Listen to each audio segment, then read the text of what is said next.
네, 여기에 말씀하는 근심은 두 가지가 있습니다.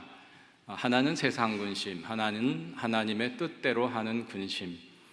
근데 여기에 근심이라는 말은 약간 걱정하는 그런 정도의 것이 아니라 심히 근심해서 슬픈 마음에까지 이른 그런 근심입니다. 그래서 영어 성경 뉴 인터내셔널 버전에 보면 이 근심이란 단어를 sorrow, 슬픔이란 단어로 번역하고 있습니다. 그래서 그 근심이라는 말을 가지고 사도 바울은 고린도 교회 성도들에게 얘기하면서 내가 너희들을 잠시 근심하게 했는데 근심하게 해놓고서는 많이 그 때문에 근심을 했는데 이제 디도가 와서 소식을 전하는 걸 들으니 너희들이 근심을 잠시 했지 곧 회개에 이르렀기 때문에 오히려 크게 은혜되고 또 기쁨으로 이제 죄의 복음을 위하여 힘쓴다는 얘기를 들었을 때 내가 기뻐하고 감사하노라 이렇게 얘기하는 것입니다. 그래서 여기에 오늘 나온 두 가지 근심 중에 먼저 세상 근심, 사망에 이른다는 세상 근심에 대해서 생각해보고 그 다음에 하나님의 뜻대로 하는 근심에 대해서 생각해 보겠습니다. 통상 우리가 죽음의 원인을 육체적 질병으로 많이 생각하죠. 그런데 그 질병이라는 것이 대개의 경우 정신적인 문제로서 과도한 긴장이나 근심 때문에 병이 유발되기도 하고 또는 이왕에 있는 병이 악화되기도 하는 것입니다. 관절염에 관하여 세계적 권위자인 러셀 세실 박사는 말하기를 관절염을 일으키는 원인으로서 결혼 생활의 파탄, 경제적 실패, 고독과 근심, 오장 질환과 궤양 등이라고 얘기했습니다. 관절이 아프다 그러면 우리가 무리를 했거나 육체적 노동을 해서 그럴 것 같은데 가장 큰 원인은 거의 마음의 문제, 마음에 오는 근심과 고통 때문에 생긴다고 하는 것입니다. 그래서 이 사망에 이른다라는 것이 세상 근심하다가 영적으로 죽는다 이런 뜻으로만 생각하기 쉬운데 사실은 실제 육체적으로 죽는다는 얘기입니다. 노벨 의학상을 받은 알렉시스 카렐 박사는 근심과 싸우는 법을 모르는 사업가는 일찍 죽는다 그랬습니다. 성경에도 보면 잠언 17장 22절에 마음의 즐거움은 양약이라도 심령의 근심은 뼈를 마르게 하느니라 했습니다. 그래서 이 근심이라는 것이 그냥 우리가 흔히 하기 때문에 별거 아닌 것 같지만 사실은 큰 결과를 초래할 수 있다는 것이죠. 그런데 이 근심에는 불안이라고 하는 요소가 있고요. 그 다음에 그 근저에는 두려움이 있습니다. 인간은 이 두려움을 타고납니다. 그것은 아마도 선악과 때문이겠는데 그 이전에는 당연히 또 그리스도 안에서 새로운 피조물이 된 성도는 오직 하나님만을 두려워합니다. 그리고 다른 것은 두려워할 필요가 없었습니다. 그런데 죄로 인하여 인간이 타락한 후에는 사방의 모든 것이 다 두려움의 대상입니다. 어린아이에게 두려워하는 법을 가르쳐주지 않았어도 두려워는 다 할 줄 압니다. 자동으로 합니다. 그래 우리 인생들은 이런 불안한 마음이 들거나 근심하는 것이 보면 그 저변에 두려움이 있는 것이 보통인데 무엇을 두려워할까요? 흔히 자신의 안전 또는 사랑하는 사람들의 안전 또는 내가 살아가는 동안에 먹고 입고 쓸 것이 없으면 어떡할까? 살기 위한 걱정 또는 내가 어떤 식으로 죽음을 맞이하게 될까? 암이나 알츠하이머 같은 병으로 심히 앓으면 어떡하는가? 또 돈 한 푼도 없이 주변에 아무도 없이 죽음을 맞이하면 어찌할까? 그런 염려를 하기도 합니다. 또는 내가 사랑받지 못하거나 혼자 외롭게 되지는 않을까? 그래서 관계에 매달리기도 합니다. 소중한 것을 잃게 되는 것에 대한 두려움을 갖습니다. 재물을 잃을 수도 있고 직장이나 건강을 잃을 수도 있고 건강 몸이 안 좋아서 염려하는 것은 당연한 일입니다만은 그것을 과도하게 염려하고 보통 사람보다도 지나치게 비상식적으로 염려를 하면 그것을 건강 염려증이라고 하는 정신장애 중에 하나가 됩니다. 불안과 근심이 우리에게 신체적 영향을 주면 스트레스라고 부르죠. 통상은 너무 짧은 시간 안에 너무 많은 일을 해야 하거나 또는 내 능력 밖으로 너무 큰 일을 하게 될 때 스트레스 많이 받는다라고 얘기합니다. 또는 내가 임무 완수하는 것에 대해서 상급자에게 검사를 받게 될 때 굉장한 스트레스를 받죠. 학생들은 교수 앞에서 발표를 하거나 과제물을 제출할 때 굉장한 스트레스를 받습니다. 또 사람들 앞에서 연주를 하거나 어떤 퍼포먼을 할 때 콩쿠르에 나갔다 그럴 때 엄청난 스트레스죠. 올림픽 경기에 나간 선수 그래서 평소 실력을 발휘 못하는 경우도 있죠. 어찌 보면 우리 설교를 하거나 찬양하는 것도 여러분들 앞에서 하기 때문에 스트레스가 많습니다.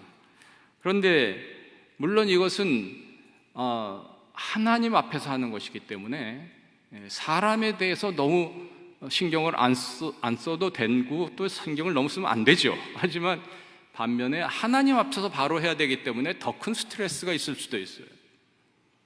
그래서 아무튼 우리는 많은 일에 스트레스를 받습니다. 그런데 우리 일상생활에도 작은 스트레스들이 많이 있습니다. 그래가지고 그 스트레스들이 우리를 괴롭히면서 우리에게 속삭입니다. 인생은 위험한 거야. 너의 모든 꿈과 성패는 지금 네가 하는 이 일에 달려 있어. 이걸 네가 잘할 수 있으면 너는 성공이지만 네가 잘 못하고 좋은 평가를 받지 못하면 너는 이제 무너지는 거야. 이런 생각이 자꾸 스며드는 것이죠. 과연 그럴까요? 좋은 평가를 받지 못하면 내 인생은 그냥 파탄 나는 것일까요? 좀 깊이 생각해 볼 필요가 있는데 근심과 불안이라는 것은 그럴 여유를 주지 않는 것입니다. 그냥 몰아치는 것입니다. 그래서 항상 초조하고 쫓기게 되는 것이죠. 많은 일에 우리는 그렇게 삽니다. 그래서 인생은 믿음이 필요한 것입니다. 현대인들은 매우 바쁘게 삽니다. 더러는 보통 사람보다도 더 바쁘게 삽니다. 벤처기업의 CEO라든가 자녀를 많이 키우는 어머니, 또 남의 부탁을 거절 못하는 분이 계세요. 그러니까 그냥 꼭 해야 되는 일이 아닌데 많은 일을 짊어지고 쫓기면서 삽니다. 또 어떤 분은 사실상 할 일이 없는데도 가만히 있지를 못합니다. 계속 움직여야 되는 거예요. 가만히 있으면 왠지 불안해요. 또 어떤 분은 혼자 있을 때에는 항상 TV를 켜거나 아이팟 같은 걸 켜놓습니다. 조용한 것 자체가 불안한 거예요. 그래서 이렇게 항상 쫓기듯 사는 분들이 있는가 하면 어떤 분들은 우울증에 빠져 있습니다. 두문불출하고 우두커니 있고, 그래서 우리가 얼핏 보기에는 이렇게 막 쫓기듯 바쁘게 사는 사람과 또 그렇게 아무것도 하지 못하고 무기력하고 우울하게 앉아있는 사람은 정반대의 사람이며 반대의 문제를 가진 것 같지만 그 문제의 뿌리는 같은 것입니다. 두려움입니다. 우울증 걸린 사람의 말을 들어보면 두려움과 불안을 알 수 있습니다. 나는 이 절망을 더 이상 버틸 힘이 없어. 난 항상 두렵고 나의 참 모습을 감추는 것이 이제는 너무 힘들다.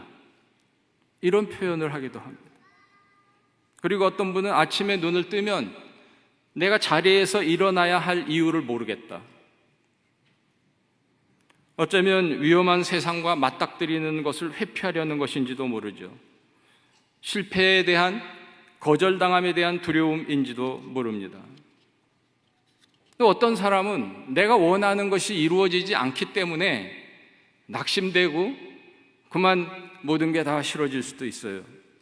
근데 그것이 내가 정말 기본적인 생계가 안 돼서 너무 힘들고 살기가 힘들고 그렇다면 이해할 수 있어요. 물론 그런 사람에게도 주님은 염려하지 말라고 하시지만은, 그런데 때로는 불필요한 지나친 욕심을 내고 그것이 이루어지지 않으면 그만 우울해져 버리는 사람도 있어요. 열왕기상 21장에 보면 아합 왕이 그렇습니다. 나봇의 포도원이 탐이 나는데 내가 더 좋은 것을 주든지 아니면 값을 치러줄 테니 나에게 팔아라고 하는데 우리 조상에게 물려받은 걸 그렇게 할 수가 없습니다라고 하니까 아합이 어떻게 했느냐 하면 근심하고 답답하여 왕궁으로 돌아와 침상에 누워 얼굴을 돌리고 식사를 아니했다고 했어요. 왕이 말이죠. 그 모든 것을 가진 왕이 포도원 하나 자기 뜻대로 차지 못한다고 해가지고 몸져 누웠어요. 이건 진짜 우울증 수준입니다. 침상에 누워서 얼굴을 돌리고 식사를 안 했다. 왜? 탐욕을, 부당하고 지나친 탐욕을 채우지 못한 것 때문에 우울증에 빠졌단 말입니다. 혹시 말이죠, 우리가 살다가 내가 우울하고 지금 이렇게 된 것이 그럴만해서가 아니라 지나친 욕심을 부리다가 그것이 뜻대로 안 되니까 좌절하고 낙심하고 속송하고 화병이 난 것은 아닌지 우리는 항상 생각해 볼 필요가 있습니다. 또 세상에 정말 살다가 보면 보릿고개도 있고 생계 걱정도 하는 것은 당연합니다. 근데 그것도 지나치게 하면 안 좋지만, 그렇다고 돈 많으면 그런 염려가 없느냐? 근심이 없는 게 아닙니다. 이 돈을 어디다가 보관하고 투자를 해야 하나? 요즘 같은 때는 정말 이거 예금을 해도 이자가 너무 낮고, 투자를 하자니 이것도 잘못해서 돈을 날릴 수도 있고, 그래서 금리는 내려가는데 은행의 예금은 늘었다고 합니다. 일단 어디다가 안전하게 보관은 해야 되니까. 근데 오래 할 수는 없어요. 오래 놔두면은 인플레보다 금리가 낮아서 결국은 손해가 되니까. 참 돈이 있어도 걱정입니다. 어떤 집에 불이 났는데 거지 아버지와 아들이 불 구경을 하고 있었는데, 구경을 하던 아들이 아버지 보고 아버지, 우리는 집이 없으니까 불탈 염려는 없겠네요. 그랬더니 아버지 말이 그래, 그게 다 이 애비 덕이다 그랬다. 이거는 좀 반대의 극단입니다. 하지만 돈이 많은 분들이 그러면 별 걱정이 없을까요? 강남의 어느 정말 부동산 비싼 지역의 은행에서 자산 관리를 담당하신 은행 간부 한 분이 그런 말씀 하시더래요. 저는 이제 친구한테 들었는데, 정말 자기 그 고객들을 보니까 행복한 사람이 없더라.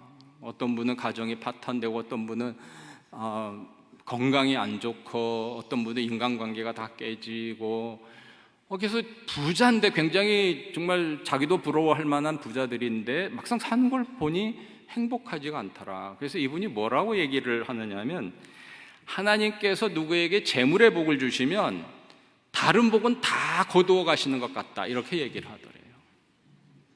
그러니까 돈 많으면 그냥 행복할 줄로 흔히 생각하는데 그게 아니다란 말은 이해가 됩니다. 근데 이분이 하나님에 대해서 한 말은 맞지 않죠. 이분은 하나님을 모르시는 분이죠. 그러니까 자기 생각에 좋은 대로의 하나님을 상정해서 얘기를 하는 거고요. 성경을 모르기 때문에 그런 말씀하신 거죠. 잠언 10장 22절에 보니까 여호와께서 주시는 복은 사람을 부하게 하고 근심을 겸하여 주지 아니하시느니라. 아멘. 이런 복을 다 받으시기를 주님의 이름으로 축원합니다. 그리고 역대상 4장 10절에 보면 야베스의 기도가 있습니다. 찬양으로 인해서 굉장히 유명해진 기도죠. 야베스가 하나님께 만약 복을 주시려거든 나의 지경을 넓히시고 주의 손으로 나를 도우사 나로 환난을 벗어나 근심이 없게 하옵소서라고 간구했습니다.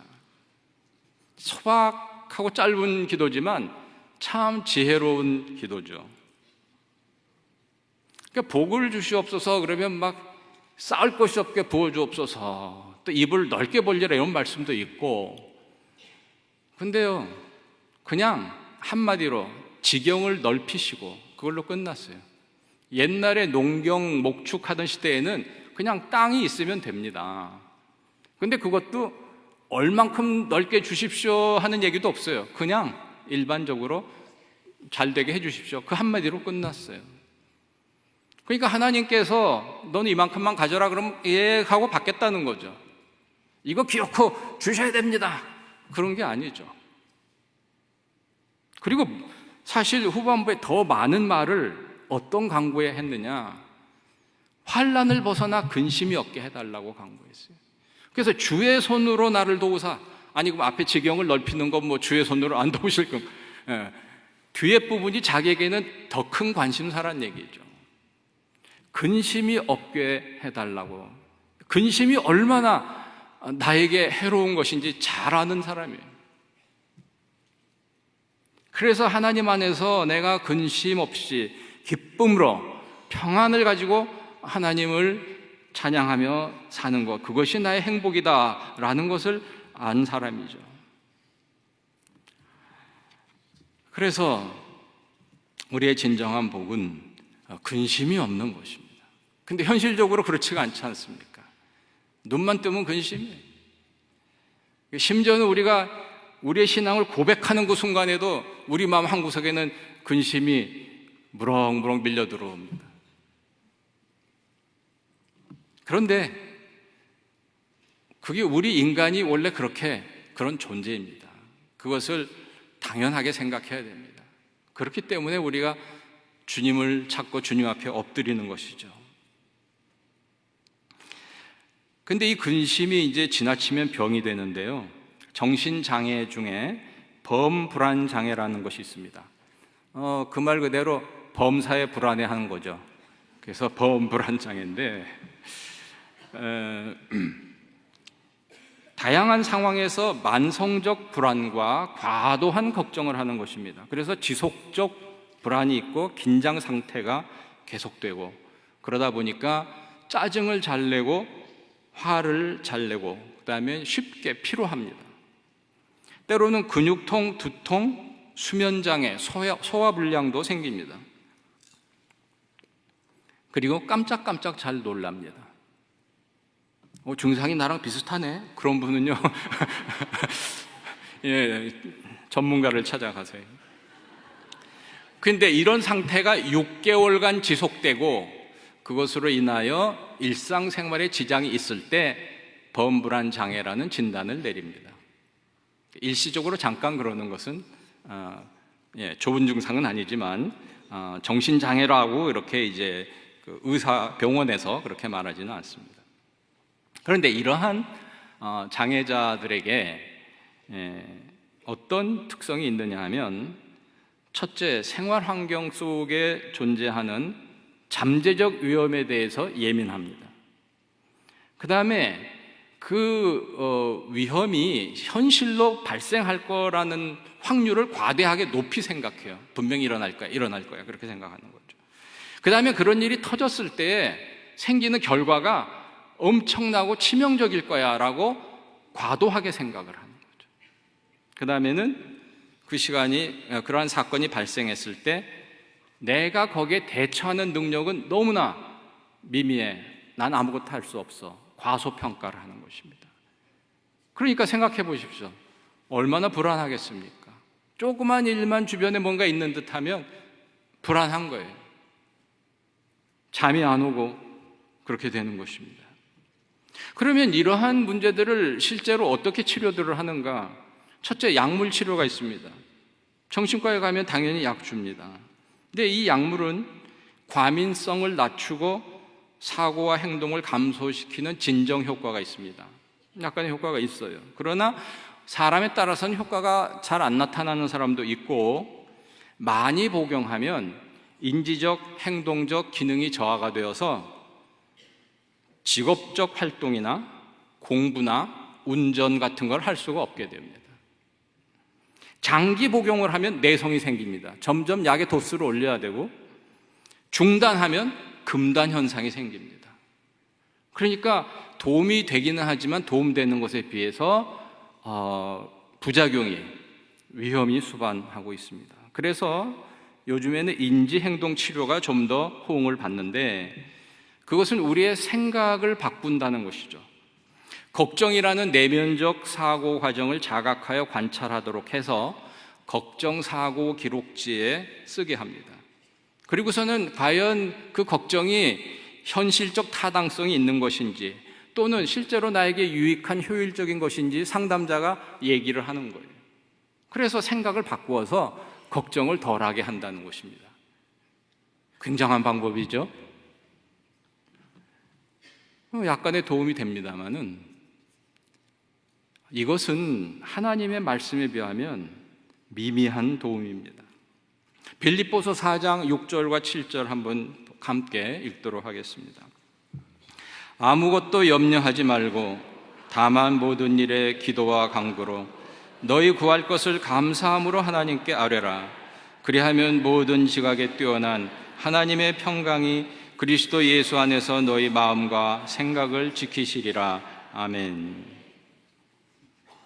자, 이 말씀만 들어도 위로가 되시죠? 근데 그냥 도움되는 이야기, 무슨 얘기라도 도움되고 고맙죠. 하지만 그냥 도움이 되는 얘기인 게 아니라 이 말씀의 내용을 보십시오. 염려하지 말고 하나님께 감사함으로 아뢰라. 감사함이라는 것은 그동안에 받은 은혜에 대한 감사도 있고, 또 내가 간구할 것에 하나님이 응답해 주실 것을 감사하는 마음도 있어요.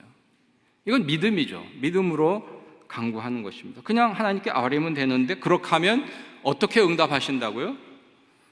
모든 지각에 뛰어난 하나님의 평강이 그리스도 예수 안에서 우리 마음과 생각을 지키신다는 거예요. 현실적으로 하나님의 평강이 임하셔서 내 마음을 지켜주신다는 거예요. 이것은 앞에 제가 말씀드린 방법하고는 전혀 차원이 다른 해결책입니다. 믿기지 않으시면 실험해 보십시오. 되나 안 되나? 자, 그러면 세상 근심에서 벗어나려면 좀 더 구체적인 방법으로 얘기를 해보겠습니다. 많이 있겠지만 4가지만 생각해 보겠습니다. 첫째는 근심거리만 헤아리지 말고 받은 복을 헤아리는 지혜를 가져야 합니다. 그래서 찬송가에도 받은 복을 세어보아라 말씀했고, 범사에 감사하라 그랬습니다. 범사에 불안해하는 대신에 범사에 감사를 많이 하면 불안할 요소가 사라집니다. 둘째 방법은 근심 중에라도 하나님께 부르짖는 것입니다. 시편 107편 19절에 이에 그들이 그들의 고통 때문에 하나님께 부르짖음에 그가 그들의 고통에서 그들을 구원하시되 그가 그의 말씀을 보내어 그들을 고치시고 위험한 지경에서 건지시는도다 그랬습니다. 하나님께 부르짖으니까 구해주시는데 그 방법이 말씀을 보내요 그랬습니다. 좀 신기하죠? 네, 이런 대목이 많지 않은데 말이죠. 제가 지난번 다윗의 갈등 설교하던 수요일 그 전날 화요일에 저녁에 학교에서 청소년 상담 수업이 있었는데, 거기에서 한 집사님이 사례 발표를 했습니다. 내담자는 중학교 여학생인데 전학을 해서 전학했기 때문에 친구를 못 사귀어서 왕따가 되었는데, 친구들에게 먼저 다가가 보기도 했지만 거절감만 느꼈다는 것이에요. 이제 학교에서 수련회를 가게 되는데, 만약 가면 다른 친구들은 막 어울려서 재밌게 노는데 자기는 혼자 방 안에 있어야 되기 때문에 그게 두려워서 나는 수련회 못 가겠다라고 합니다. 그래서 수치심, 외로움, 소외감 이런 것만 많이 느끼고, 그래서 엄마에게도 짜증을 내고 나 전학 가고 싶다고 하는데 현실적으로 어렵죠. 금방 전학 왔는데 또 전학을 간다. 그래서 이제 이 상담자가 상담을 해주는데 무언가 하나님의 말씀으로 상담해야 되겠다고는 생각을 하시는데 마땅한 성경 구절이 생각이 안 나니까 주중에 본인이 묵상하던 말씀을 나누었어요. 그게 사무엘상 5장과 6장입니다. 근데 제가 그 화요일날 아침에 그 읽고 갔거든요. 네, 그 설교 준비를 하다가. 그러니까 그 내용이 그겁니다. 블레셋 사람들이 하나님의 괴를 뺏어다가 자기들의 다곤 신전에다가 넣었는데 다곤 신상이 엎어진 거예요. 그 두 번째는 팔다리가 끊겨나가고 그 얘기를 해준 거예요. 근데 참 재미있어 했다는 것입니다. 그런데요, 그 다음에 뭐라고 보고서에 썼냐 하면 어버이날 그 여중생이 카드를 부모님께 썼어요. 엄마, 아빠 항상 감사하고 사랑하고 죄송해요. 앞으로 더 착한 딸이 될게요. 짜증도 덜 내고 항상 긍정적이게 생각하고 실천할게요. 사랑해요. 항상 화목한 가정이 됩시다. 와, 이런 카드 받고 싶죠? 그것도 지금 왕따 당해서 힘들어하는 여중생이 이걸 썼다. 이거 기적적인 일인데 제가 그 보고서를 이렇게 들으면서 질문을 했어요. 나중에 아니 그 앞에 성경 구절을 사무엘상 5장 6장을 했는데 그게 이 학생이 이런 카드를 쓰게 된 거하고 어떻게 연관이 되느냐. 그랬더니 언뜻 대답을 못 하시더라고요. 그래서 도대체 상관관계가 있기는 있느냐 제가 그렇게 다시 여쭤봤어요. 그랬더니 있대요. 그러면서 하는 말이 실은 그 내담자가 자기 딸인데 그러니까 이 집사님이 대학원 1학기 차예요. 보통은 이런 선택 과목을 다른 분들은 다 3학기 차에 듣는데 본인은 따님 문제가 있으니까 빨리 듣고 싶었던 것 같습니다. 근데 문제는 과제 중에 상담을 해오라, 그래서 사례 보고를 하라, 이게 있는데 주일학교 교사를 하시거나 아니면 이미 다른 상담기관에서 일하시는 분들은 내담자를 구할 수가 있어요. 근데 이분은 내담자 구하기도 어렵고 그러니까 어쩌면 따님에게 사정을 했는지도 모르죠. 야, 나 숙제해야 되니까 너 나한테 상담 좀 받아라. 그래서 여간이 따님을 상담하시게 된 거죠. 그런데 또 하나의 문제는 이 성경적 상담을 지금 첫 학기니까 배운 게 별로 없단 말입니다. 상담을 하긴 하는데 어떻게 하는지 잘 모르는 거죠. 근데 성경적 상담이라고 하니까 자관 성경으로 하긴 해야 되겠다 이런 생각은 하신 거예요. 근데 어떻게 기술적으로 하는지 잘 모르니까 그냥 본인이 은혜 받은 성경 나눈 거죠. 큐티 나눔한 거죠. 그러니까 저는 보고를 듣다가 이상한 게 아니 무슨 내 부모를 공경할지니라 그러면 땅에서 뭐 잘되고 장수하고 이런 걸 했다면 연관이 있구나 그렇게 되겠는데 그게 아니라 아니 다곤 신상이 엎어져서 팔다리가 끊어진 얘기를 했는데 딸이 이런 카드를 썼다. 이게 어떻게 연결을 해야 되냐 말이죠. 사연은 그렇습니다. 그러니까 평소에 그런 나눔이 별로 없었다가 엄마가 재밌는 얘기를 해주니까 따님이 너무 재밌어하고 그 다음에 더 해달라고 한 거예요. 그러니까 보통 상담을 하면 일주일에 한 번 혹은 두 번 만나는데 한 집에서 하니까 그 다음날 또 한 거예요. 얘기를 또 하고 성경 가지고 막 이렇게 나누고 얘기를 하다 보니까 엄마하고 딸 사이가 친해진 거죠. 그래가지고서는 이런 카드를 쓰게 된 것입니다. 그래서 이제 수련회 가는 것 때문에 매우 두려워하고 있었는데 이제 고민을 많이 했겠죠, 가족들이. 그러나 믿음으로 가보기로 결정을 했어요. 그래서 따님이 가고 이 어머니 아버지는 막 합심 기도를 하고 그 다음에 주변의 성도님들께 기도 부탁을 한 게요. 그리고 열심히 기도를 하고 이제 따님이 수련회 갔다 왔어요. 그 이제 어땠나 이제 눈치를 보는데 이 녀석이 짐을 풀더니만 하는 말이 엄마 나 친구들이랑 놀고 올 테니까 나중에 보자고 나가는 거예요. 나가려고. 그래서 이제 놀래가지고 아니 수련회 가서 친구가 생겼나? 그래가지고 야 가서 어떻더냐 물었대요. 그랬더니 하는 말이 과연 가가지고 자기 혼자 외톨이로 자기 방에 있게 됐대요. 그런데 하나도 외롭지가 않았다. 하나님께서 자기와 함께 하시는 걸 느꼈고 자기를 두르시고 계시는 것 같았다. 그렇게 얘기를 하는 거예요. 그래서 이제 평안한 마음으로 있는데 조금 있었더니 친구들이 자기 방에 찾아왔다는 것입니다. 그래가지고 가자, 자기를 데리고 가서 다른 친구 방에 가가지고 밤늦게 얘기하고 놀고, 그래서 그 다음부터 수련회를 얼마나 재미있게 지냈는지, 여기 안 왔더라면 어떡할 뻔했느냐고. 그리고 그 친구들 중에 하나는 다음 주일에 교회 같이 가기로 했다. 사실은 이 학생이 학교도 가기 싫어할 뿐 아니라 교회도 가기 싫어해요. 교회도 친구가 없다는 거예요. 그래서 어머님이 힘들어했는데 이제는 교회 갈 친구까지 한꺼번에 주시는 거예요. 하나님은 한번 우리에게 복을 주시면 이렇게 자상하게 주시는 거예요. 아주 그냥 완전하게 맞춤형으로. 할렐루야.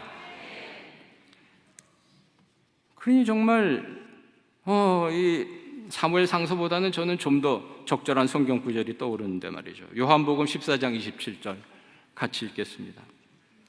평안을 너에게 끼치노니 곧 나의 평안을 너에게 주노라.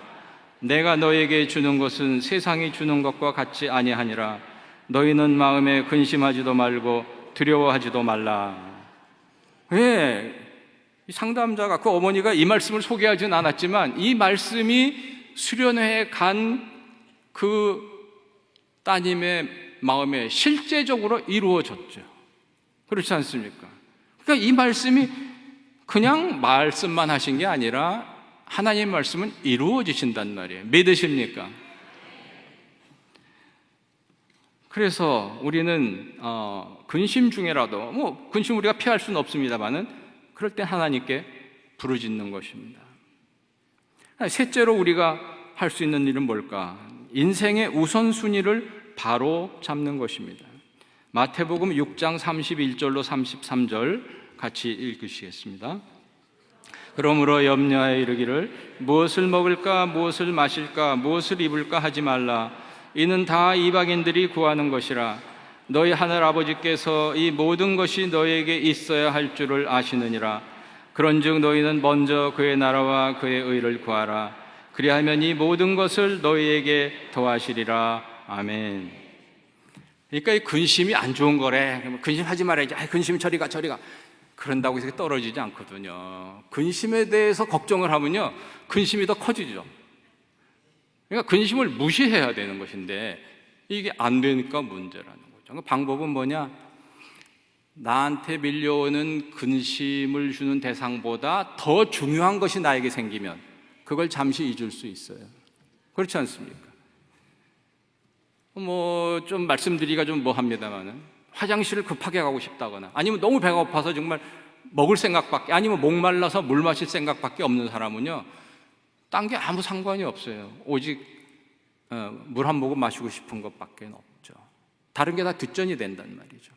우리에게 과연 그런 게 있다라면, 근심의 대상인 것보다 더 중요하고 나한테 급한 게 있다라면 근심을 잊을 수가 있죠. 그래서 하시는 말씀이에요. 무엇을 먹을까, 무엇을 입을까, 무엇을 마실까, 그것만 걱정하고 살아가지고서 어떻게 살래? 더 중요한 거를 구하고 살면 그런 건 그냥 자동 다 해결돼. 그런 근심은 잊어버리게 돼. 그런 말씀이시죠. 그래서 예를 들어 여기 물이 한 컵 있는데 빈 컵이라고 하십시다. 빈 컵에 공기가 들어있는데 이 공기를 어떻게 뺄 수 있느냐? 다들 연구를 하는데 진공으로 이렇게 잡아 빼고 여러 가지 하는데, 그게 아니라 주전자에 물을 갖다가 부으니까 물이 가득 차고 공기는 다 없어졌네. 무엇이 내 마음을 차지하느냐에 따라서 세상 근심에서 벗어날 수 있는 것입니다. 그래서 우리가 현실적으로 필요한 것이지만, 그러면 우리가 먹지도 말고 입지도 말고 살란 말입니까?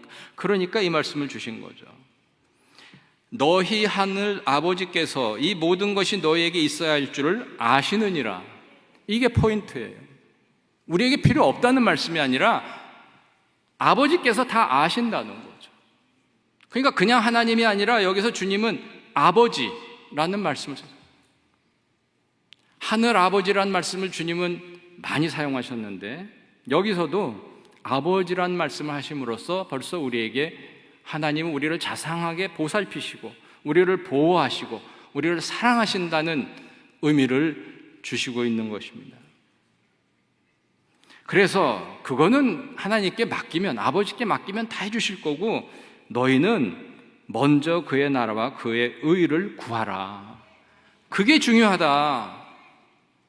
그러면 다른 것은 하나님께서 다 너희에게, 아버지께서 너희에게 다 주실 것이다.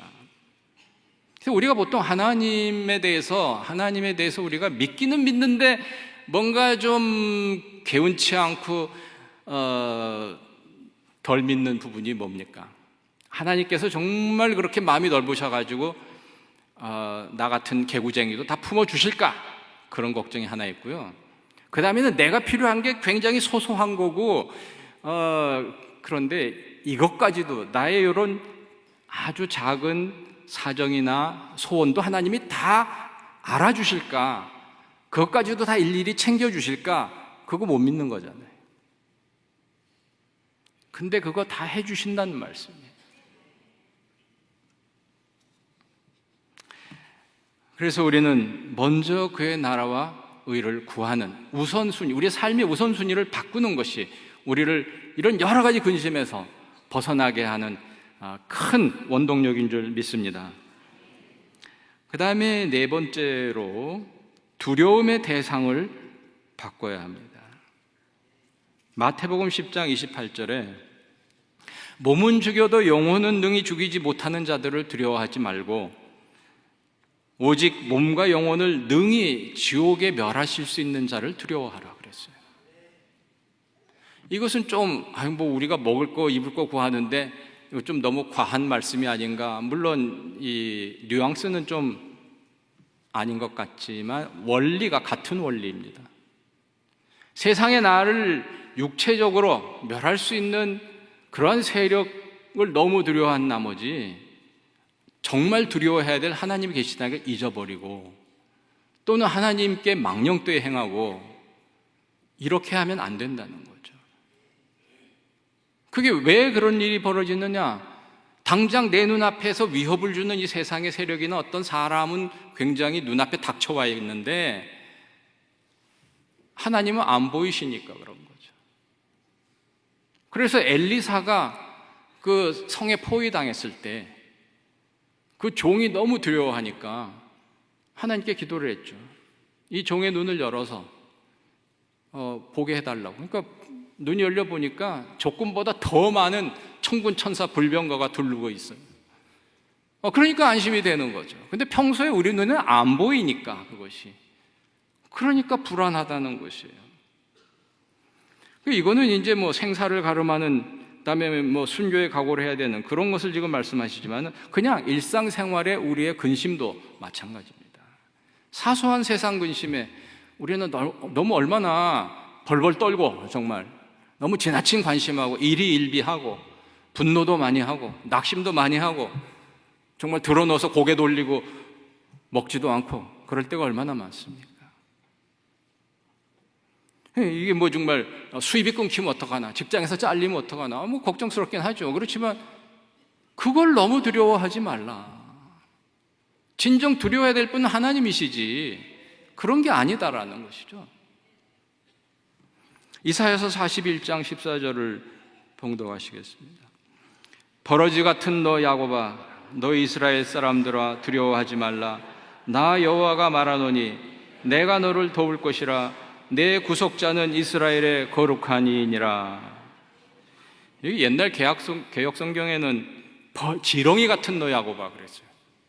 이거 버러지 너가 하면 좀 안 좋은 것 같아요. 지렁이가 좀 더 딱이죠. 이거 정말 어디로 갈지도 모르고 앞으로 갔는지 뒤로 가는지도 모르고 딱 우리 같은 모습이에요. 근데 그런 존재인 걸 하나님 아시지만 두려워하지 말라. 네가 그런 존재이지만 두려워하지 말라. 왜? 내가 너의 하나님이니까. 이렇게 말씀하시잖아요. 그러니까 우리는 한 분만 두려워하면 돼요. 그럼 다른 거는 걱정할 필요가 없어요. 근데 이 한 분 하나님을 두려워하는 것이 무서워서 벌벌 떠는 게 아니에요. 왜? 우리는 종의 영을 받지 않고 양자의 영을 받았으니까. 그래서 우리는 하나님을 경외하는 것이죠. 무서워서 벌벌 떠는 게 아닙니다. 그렇기 때문에 우리가 이제 해야 되는 근심은 뭐냐? 하나님의 뜻대로 하는 근심을 해야 된다라는 것입니다. 세상 근심에서는 하나님의 은혜로 벗어나고, 그러나 우리가 아무 근심 없게 사는 게 아니라 해야 될 근심이 있다. 누가복음 16장에 보면 부자와 거지 나사로 얘기가 있는데, 거기에 부자는요 영적 문제에 대한 아무 근심이 없어요. 또 다른 곳에도 말씀하기를, 어떤 부자가 재물이 너무 많으니까 곡간을 또 새로 짓고, 이제는 내 영혼아 평안히 쉬라 이렇게 말하지만, 오늘 밤에 내 영혼을 하나님이 도로 찾으시면 그 많은 재물이 누구의 것이 되겠느냐. 그런 문제에 대해서는 아무 근심이 없이 살았어요. 그러니까 나사로는 천국에 가 있는데 이 부자는 지옥에 가 있는 거죠. 왜? 세상 사는 동안 그 근심을 안 했기 때문에. 그래서 죄에 대하여 하나님의 은혜를 잊고 감사하지 못했음에 대해서, 또는 사랑을 실천하지 못한 삶에 대해서 근심해 본 적이 없는 사람은 정말 근심이 필요한 사람이죠. 바울은 로마서 7장 22절에 내 속사람으로는 하나님의 법을 즐거워하되 내 지체 속에서 한 다른 법이 내 마음의 법과 싸워 내 지체 속에 있는 죄의 법으로 나를 사로잡는 것을 보는도다. 오호라, 나는 곤고한 사람이로다. 이 사망의 몸에서 누가 나를 건져내랴. 사도 바울도 근심했습니다. 이미 주님을 만난 후인데도 우리 마음속에는 그런 죄성이 있고 아직 믿음이 온전치 아니하므로 내 마음속에 갈등이 있다라는 것입니다. 그래서 나는 곤고한 사람이라는 것이죠.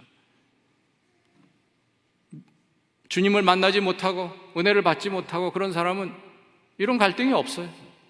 오직 세상 근심만 하는 것이죠.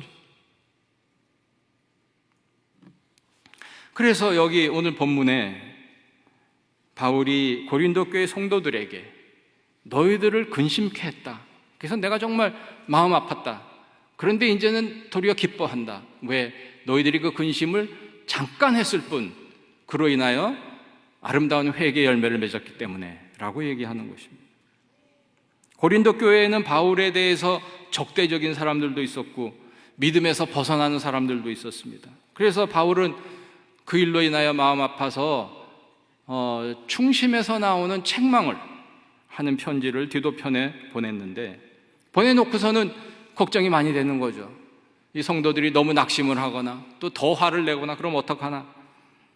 그래서 그 결과가 궁금해서 드로아에 있었는데 마게도냐로 건너가서 돌아오는 디도를 맞이해서 빨리 소식을 듣고 싶어 했습니다. 그런데 만나서 소식을 들어보니 고린도 교회 성도들이 바울의 편지를 받고서는 영적인 근심을 하게 되었고, 그리고 마침내 자기들의 잘못을 회개하고 이제는 열심히 바울을 위해서 변호를 하고 있다. 또 복음을 위해서 열심히 전하고 변증을 하고 있다라는 말씀을 듣게 된 거죠. 그래서 이제 기쁨으로, 감사와 감격으로 고린도 성도들에게 편지를 쓴 것이 고린도 후서입니다. 그래서 고린도 후서에 보면은 감사와 축복의 그런 말씀이 풍성해요. 고린도 교회 성도들이 하나님의 뜻대로 하게 된 근심은 거기에 관련된 개인들을 살렸으며 교회를 위기에서 건져내었고 고군분투하던 바울 사도에게 큰 위로와 기쁨이 되었던 것입니다. 고린도후서 7장 11절, 오늘 본문 말씀 다음에 있는 건데 그 절을 함께 봉독하시겠습니다. 보라, 하나님의 뜻대로 하게 된 이 근심이 너희를 얼마나 간절하게 하며 얼마나 변증하게 하며 얼마나 분하게 하며 얼마나 두렵게 하며 얼마나 사모하게 하며 얼마나 열심 있게 하며 얼마나 벌하게 하였는가. 너희가 그 일에 대하여 일체 너희 자신의 깨끗함을 나타내었느니라. 아멘. 그러니까 그 성도들이 근심함은 하나님의 뜻대로 하는 근심을 통해서 이루어진 후회할 것이 없는 회개의 열매를 보고 너무 기뻐하고 감사해서 이런 정말 감사와 격려의 말씀을 보낸 것입니다. 여기 보니까 우선 간절하게 했다 하는데, 이것은 등한히 여기는 마음과 반대되는 뜻으로서 아주 정성스러운 그러한 행위를 말합니다. 이제 이 말씀을 받고 하나님의 뜻대로 하는 근심을 했을 때 그들의 마음은 간절해졌습니다. 아주 진지해졌습니다. 그 다음에는 얼마나 변증하게 하며 그랬는데, 이 전의 번역에는 변명이었을 겁니다 아마. 그러니까 얼핏 듣기에는 뭐 구구한 변명, 자기 합리화 그렇게 들리는데, 사실 이 말의 아폴로기아는 그게 아니라, 이게 이제 아폴로기아가 영어의 아폴로지가 됐는데 두 가지 의미가 있습니다. 하나는 변증한다, 변론을 해서 자기의 진리를 방어하는 것이고요. 또 하나는 사과한다라는 뜻이 있어요. 어찌 보면 반대인 것 같은데 같은 단어에 두 가지 뜻이 다 있습니다. 그러니까 이 헬라 사람들이 진리 탐구하는 그런 기질로 봤을 때 아마도, 이것은 제가 언어학자가 아니기 때문에 검증이 되지 않은 것입니다만은, 여기에 변증하는 거는 이 바울이 지금 전하는 말씀이나 문맥상으로 봤을 때 성도들이 자기 합리화를 해서 변명하고 저리 빠져나가고 그렇다는 뜻이 절대 아닐 것입니다. 이것은 확실하게 선은 이렇고 후는 이렇고 우리가 무엇을 잘못했는지 얘기했다라는 것이죠. 정직하고 정확하게. 그 다음에는 얼마나 분하게 하며 그랬습니다. 그들이 무엇을 분하게 했을까요? 이제는 사도 바울과 화해를 했고 바울을 위하여 사랑하고 그를 오히려 변호하고 있는데 뭐가 분할까요? 바울 선생에게 분한 게 아니죠. 자기들이 얼마나 연약했고 거짓됐고 완악했었는가에 대해서 통분하게 여겼다는 것입니다. 그것이 분하게 여긴 거예요. 그 다음에는 두려워하며, 이것은 그들이 하나님의 뜻을 거역했었고 또 앞으로 거역하게 될까 봐 두려워한다는 것이죠. 하나님을 경외한다라는 뜻입니다. 그 다음에는 얼마나 사모하게 하며, 그 결과로 그들은 하나님의 말씀을 간절히 사모하게 된 것이죠. 그 다음에 얼마나 열심히 있게 하며, 여기에도 나온 것처럼 그들이 이제는 열심으로 바울을 위해서 그를 정말 변호해주고 그리고 바울 사도의 복음 전하는 사역을 도우려고 했다라는 것입니다. 그 다음에 끝으로 얼마나 벌하게 하였는가. 이건 누구 남을 벌했다는 것일 수는 없겠죠. 자기들이 잘못한 것을 참회하는 마음으로, 그래서 하나님의 공의가 이루어지시기를 원하는 마음으로, 그러한 마음을 간절히 가졌다라는 뜻입니다. 그래서 하나님의 뜻대로 하는 근심이 그 성도들의 마음속에 이러한 것을 다 일으켰다라고 하나하나 조목조목 바울은 묘사를 하고 있습니다.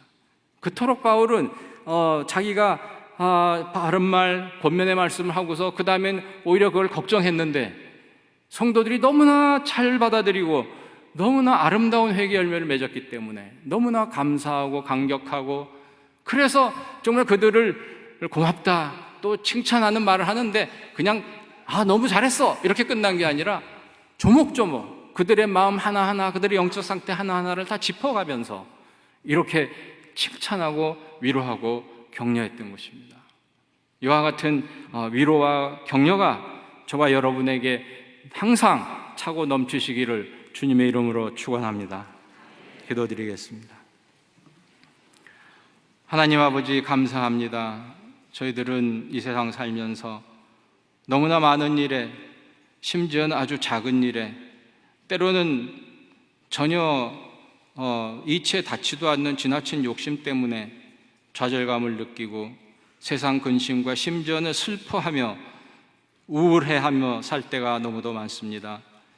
주여, 저희들을 깨우쳐 주시고 저희들의 영안을 열어주시고 하나님의 말씀을 보내시사 저희들을 깨우쳐 주시옵소서. 그래야 저희들이 이제는 세상 근심을 버리고 하나님의 뜻대로 하는 근심에 사로잡히게 하여 주시옵소서. 그래야 마침내 후회할 것이 없는 회개의 열매를 맺는 저희들 되게 하여 주시옵소서. 우리 주 예수님 이름으로 기도드리옵나이다. 아멘.